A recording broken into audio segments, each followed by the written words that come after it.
नमस्कार, आप देख रहे हैं AY न्यूज बिहार और मैं हूं आपके साथ अमरजीत कुमार यादव। बिहार में बूढ़ी गंडक नदी का कहर एक बार फिर आफत बनकर टूटा है। नेपाल से भारी मात्रा में आए पानी के कारण इस वक्त अजनाकोट भुरकुरवा पुल के पास बूढ़ी गंडक नदी का जलस्तर इतनी तेजी से बढ़ा है कि पानी का बहाव पूरी तरह बेकाबू हो चुका है। तेज रफ्तार पानी लगातार मुख्य रास्ता काटता जा रहा है। इस समय स्थिति बेहद भयावह है। अजनाकोट भुरकुरवा पुल के पास मुख्य सड़क तेजी से नदी में समा रही है। अब रास्ता पूरी तरह कटने में मात्र 5 से 10 फीट की दूरी बची हुई है। अगर यही रफ्तार रही तो अगले 2 दिनों के भीतर ये पूरा रास्ता बूढ़ी गंडक नदी में विलीन हो जाएगा और इस पूरे इलाके का संपर्क पूरी तरह टूट जाएगा। ग्रामीणों के लिए यहाँ से गुजरना अब मौत को दावत देने जैसा हो गया है। लेकिन इस भारी संकट के बीच जो सबसे ज्यादा हैरान और परेशान करने वाली बात है वो है प्रशासन की घोर लापरवाही और उनका पुराना ढर्रा। हर साल की तरह इस साल भी नदी का रौद्र रूप जारी है, लेकिन इस बार प्रशासन पूरी तरह गायब है। पहले के सालों में जब चुनाव या इलेक्शन नजदीक रहता था तो वोट बैंक के चक्कर में यहाँ पर थोड़ी बहुत नौटंकी चालू कर दी जाती थी। अब प्रशासन का एक और नया ड्रामा देखिए। जब नदी में पानी कम रहता है तब तो कोई माई का लाल अधिकारी या नेता यहाँ झांकने तक नहीं आता। उस वक्त किसी को इस रास्ते की याद नहीं आती। लेकिन जैसे ही बाढ़ का पानी आता है और खतरा सिर पर मंडराने लगता है तो रातों रात 3-3 जनरेटर चलाकर यहाँ ऐसा माहौल बना दिया जाता है मानो साक्षात विकास बाबू गंगा बहा कर ला रहे हों। पूरी रात जनरेटर की गड़गड़ाहट और लाइट योजक चिन्ह एम चमकाकर ऐसा दिखावा किया जाता है कि पूरा जिला प्रशासन यही मुस्तैद है। लेकिन जैसे ही पानी थोड़ा कम होता है ये ठेकेदार और अधिकारी अपना बोरिया बिस्तर समेटकर अपने अपने घर चले जाते हैं और फिर कोई दोबारा इसे देखने नहीं आता। जब पानी एकदम सिर पर आ जाता है तो बस नाम के लिए थोड़ा बहुत काम शुरू करके खाना पूर्ति और नौटंकी की जाती है।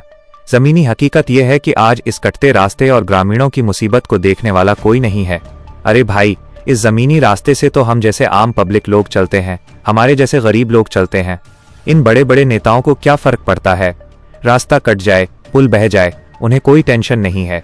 वो तो चुनाव के समय वोट लेने के लिए ऊपर से हेलीकॉप्टर से भी उड़कर आ जाएंगे, आसमान से उड़कर आएंगे, हाथ जोड़ेंगे, वोट मांगेंगे और फिर गायब हो जाएंगे।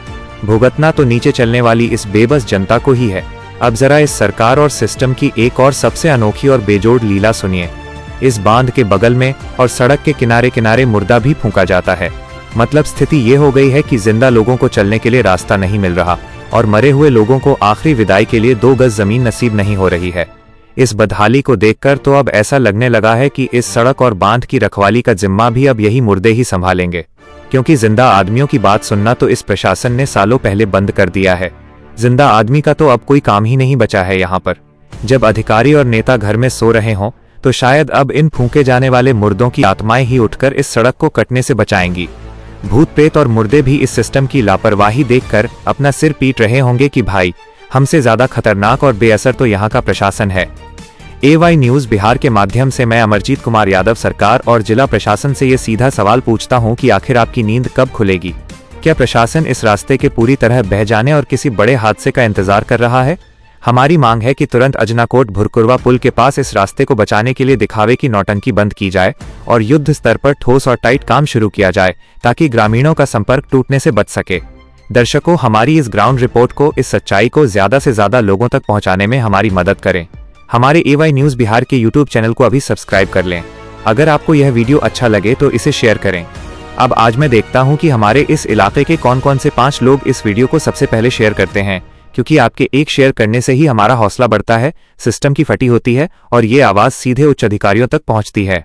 आज देखते हैं कि समाज में कौन कौन ऐसे हिम्मत वाले लोग हैं, कौन कौन मर्द हैं जो आगे आकर इस सच्चाई वाले वीडियो को शेयर करते हैं और इस सोते हुए प्रशासन को जगाने में हमारा साथ देते हैं। हम इस खबर पर लगातार बने हुए हैं। AY न्यूज बिहार के लिए मैं अमरजीत कुमार यादव।